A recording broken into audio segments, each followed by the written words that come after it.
सगळी हा आयलो अरे अप्पा हा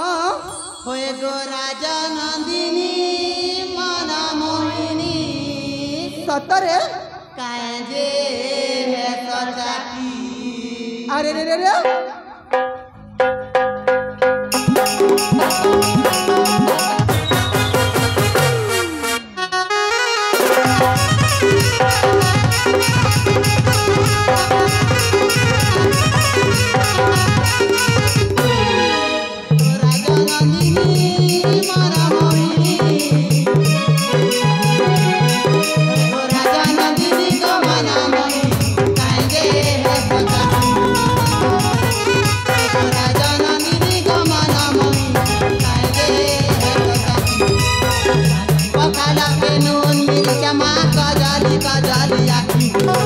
तुम्हारा लहारी करूचे पादारे उडूचे तुम्हें कहाली काशी कसुला बयस है गो हाथी माथी तुम्हें कहाली काशी कसुला बयस है गो हाथी माथी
अले बरसा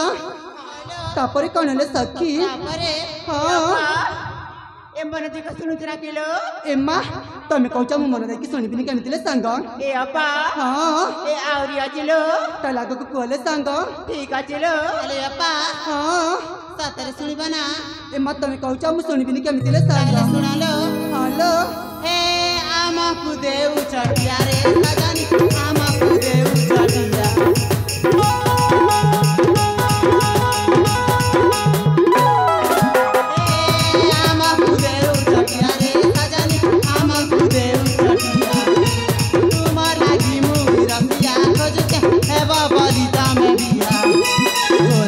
फूला के मुड़े को चमादी के बड़ा सुंदर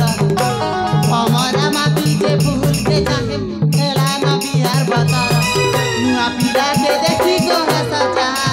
ओए गो हरी माटी तुम्हें कहाली काशी को सुरा बयस ओए गो हरी माटी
सतरे तुम चाहे कहले ना तुम कथा को टिके भी खराब भाभी मिले सखी सतरे हल कहीं ना तुम हौच पिला दिन सांग किए कौन निज सांग के खराब भाभी पारे ए बड़ देख सखी आज राति में गोटे एमती स्वप्न देखिली जे सतरे ए सखी माने लो जानते सांग आज जमी स्वप्न देखली ना से स्वप्न मत जमी देखला पर मो मन कहीं धक धक धक धक नाची उठुचिले सांग की सपना मु कौन स्वप्न देखली तुमको कहबी ना।